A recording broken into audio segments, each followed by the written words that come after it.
Student, ये जो अपना फर्स्ट चैप्टर कंप्लीट हुआ है, इसके सारे फॉर्मूले आपको एक बार रिपीट करवा देती हूँ। तो फर्स्ट अपना टॉपिक क्या था? चार्ज।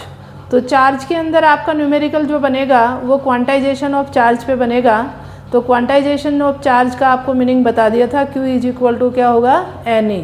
तो Q टोटल चार्ज है, N नंबर ऑफ इलेक्ट्रॉन होंगे और E चार्ज ऑफ इलेक्ट्रॉन है 1.6 × 10⁻⁻19 कूलॉम। फिर अपने पास में था कूलॉम फोर्स। तो कूलॉम फोर्स अपन ने लिया था F is equal to K Q1 Q2 upon R² और R कैप। इसमें ये ध्यान रखेंगे R² यहाँ ले रहे हैं तो कैप आएगा और यहाँ R वेक्टर ले रहे हैं तो यहाँ पे क्यूब आएगा। ठीक है। K की वैल्यू आपकी क्या है? 9 × 10⁹ न्यूटन मीटर स्क्वायर पर कूलॉम स्क्वायर। और यदि आपको वैक्यूम परमिटिविटी या एयर में परमिटिविटी निकालनी है तो ये क्या होगा? 8.85 × 10⁻⁻12 होगा बेटा ये। और ये इसकी जो मेजरमेंट यूनिट बनेगी ये coulomb square metre cube minus में और केजी इनवर्स और सेकंड स्क्वायर में। फिर अपने पास में आया था superposition principle of a multiple force. तो ये अपन क्या किया था? अपन ने वेक्टर एडिशन किया था। तो वेक्टर एडिशन अपन करेंगे तो अपन को वेक्टर एडिशन में करना पड़ेगा F1 F2 प्लस Fn तक।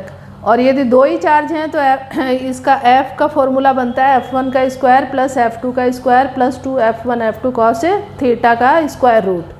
ठीक है। इसमें मैंने F की वैल्यू पुट करी है और Q0 चार्ज पे फोर्स लिया है। तो Q0 को यदि अपन बाहर निकाल लेंगे तो ये अपने पास में अंदर बच जाएगा। ठीक है। नेक्स्ट अपने पास में आया था इलेक्ट्रिक फील्ड। तो इलेक्ट्रिक फील्ड को अपन ने डिस्कस किया था फोर्स पर यूनिट चार्ज। तो इसकी मेजरमेंट यूनिट क्या बन जाएगी? न्यूटन पर कूलॉम। फिर अपने पास में आया था electric field due to multiple charge. तो ये भी अपने पास में क्या आएगा? वेक्टर एडिशन की फॉर्म में आएगा और जस्ट लाइक ए फोर्स से फॉर्मूला अपना बनेगा। फिर अपने पास में आया था कंटिन्यूस चार्ज डिस्ट्रीब्यूशन है। तो इसमें तीन तरह की डेंसिटी अपने पास में थी। लाइन चार्ज डेंसिटी जिसको लैम्डा से रिप्रेजेंट करते हैं और ये आपका था Q/L। मेजरमेंट यूनिट बनेगी कूलॉम पर मीटर। ये सरफेस चार्ज डेंसिटी कूलॉम पर एरिया। ठीक है। Q/A है, ए एरिया के लिए S भी यूज करते हैं अपन। और ये है वॉल्यूम चार्ज डेंसिटी Q/V। तो ये होगा कूलॉम पर मीटर क्यूब। फिर अपने पास में आता है electric field due to dipole. Dipole moment था आपका P is equal to 2AQ।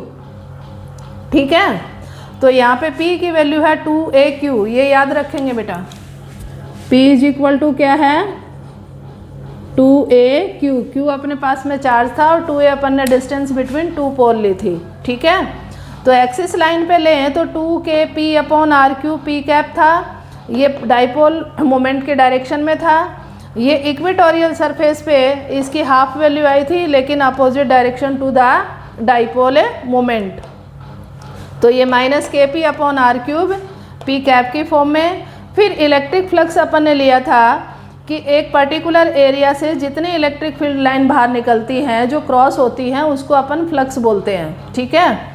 तो फ्लक्स का फॉर्मूला है E.ds या EDS cos थीटा। ठीक है। अब अपने पास में गॉस लॉ आया था। तो गॉस लॉ ने कहा था कि जो भी गॉसियन सरफेस के अंदर आप चार्ज इनक्लोज करते हो तो उसकी वजह से जो इलेक्ट्रिक फील्ड क्रॉस होगा वो होगा Q/ε0 की फॉर्म में। और इसकी फिर तीन एप्लीकेशन अपन ने करी थी। Electric field due to charge wire. तो ये इलेक्ट्रिक फील्ड आया था λ/2πε0r। फिर था electric field due to uniformly charge sheet. तो ये अपने पास में था E इज इक्वल टू σ/2ε0। यह ध्यान रखें लैम्डा लीनियर चार्ज डेंसिटी है और सिग्मा जो है ये सरफेस चार्ज डेंसिटी है। फिर अपना थर्ड फॉर्म आई थी electric field due to shell. तो ये आउटसाइड और ऑन द सरफेस आया था। आउटसाइड अपने पास में था KQ/R²। ये R अपने पास में वेरिएबल रेडियस थी। जो इनसाइड लिया था तो इनसाइड क्या था? जीरो इलेक्ट्रिक फील्ड था। और ऑन द सरफेस लेते हैं तो उस सेल की अपन ने रेडियस लिए कैपिटल आर, तो ये क्या हो जाएगा के क्यू अपॉन आर स्क्वायर, ठीक है। और इसके अंदर जो इलेक्ट्रिक फील्ड था सेल के अंदर वो क्या था 0। तो ये आपके सारे फॉर्मूले मैंने समराइज कर दिए हैं, इनको आप याद रखेंगे। ओके।